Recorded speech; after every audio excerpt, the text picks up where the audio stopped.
नमस्कार. आज आपण बोलणार आहोत आपल्या सगळ्यांच्या लाडक्या गणपती बाप्पाबद्दल. नमस्कार. म्हणजे महाराष्ट्रात गणेशोत्सव किती महत्वाचा आहे हे काय वेगळं सांगायला हवं, नाही का? अगदी.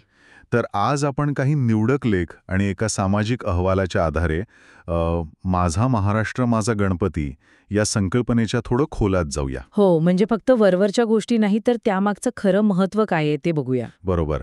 कारण हा सण म्हणजे नुसता उत्सव नाही, तो महाराष्ट्राच्या रक्तात भिनलाय असं म्हणायला हरकत नाही. अगदी खरंय. कानाकोपऱ्यात साजरा होतो हा. सुरुवात इतिहासापासून करूया. 1893 साल. लोकमान्य टिळक आणि सार्वजनिक गणेशोत्सव. हो. उद्देश होता सामाजिक ऐक्य. पण मला वाटतं काही जुन्या नोंदी पाहिल्या तर असं दिसतं की हे तेव्हा इतकं सहज नव्हतं स्वीकारलं गेलं. म्हणजे काही विरोध वगैरे. हो, तुम्ही म्हणता ते बरोबर आहे.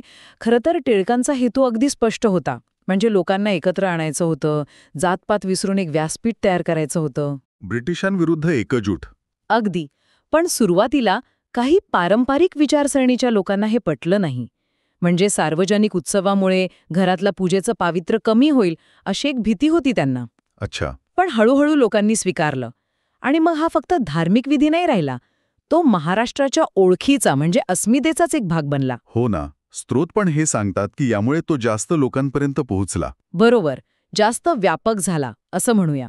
आणि म्हणूनच आजही आपल्याला दोन वेगवेगळे अनुभव मिळतात.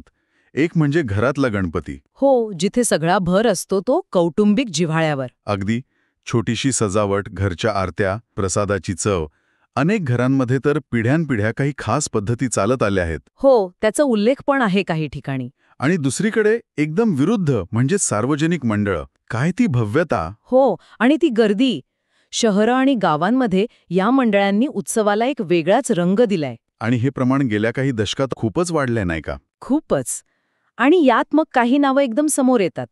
पुण्यातलं दगडूशेठ हलवाई गणपती. आणि मुंबईचा लालबागचा राजा. अगदी.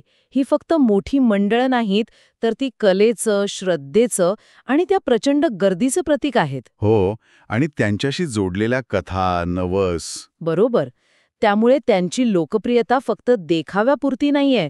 ही आता नुसती मंडळं नाहीत, तर सांस्कृतिक केंद्रच झालीयत. खरंय. बरं, आता एका महत्वाच्या मुद्द्याकडे वळूया.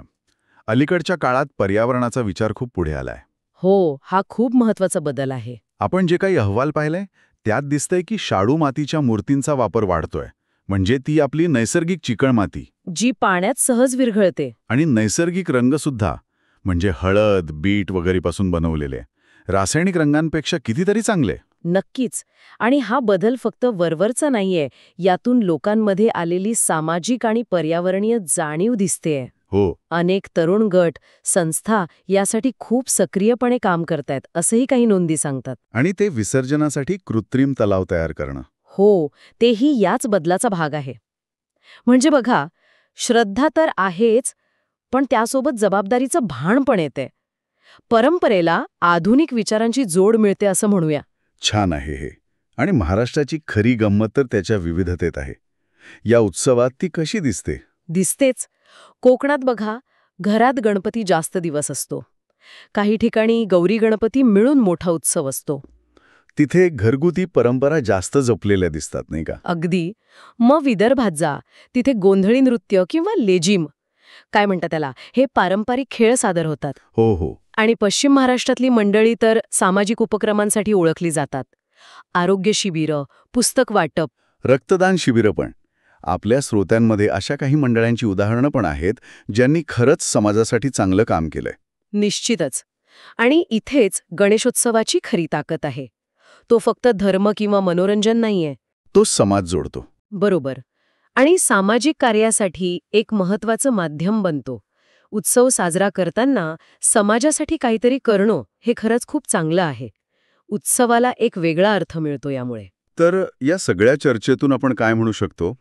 थोडक्यात गणेशोत्सव म्हणजे महाराष्ट्राची श्रद्धा आहे, लोकांचे एकत्र येणं आहे. आणि सतत बदलणारी जिवंत संस्कृती आहे. हो, कारण स्रोत हेच दाखवतात की ही परंपरा थांबलेली नाहीये.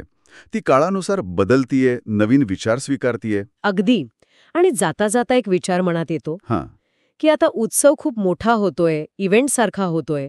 मग अशा वेळी त्याचा जो मूळ गाभा होता, सामाजिक ऐक्याचा, जो कदाचित टिळकांना अपेक्षित होता, तो कितपत टिकून राहील? खरंय. हा विचार करण्यासारखा प्रश्न आहे. की फक्त मनोरंजन आणि देखावा उरेल? आजच्या काळात या उत्सवाची ओळख नेमकी काय असावी यावर विचार करायला हवा. नक्कीच. पण सध्या तरी गणपती बाप्पा मोरया. पुढच्या वर्षी लवकर या.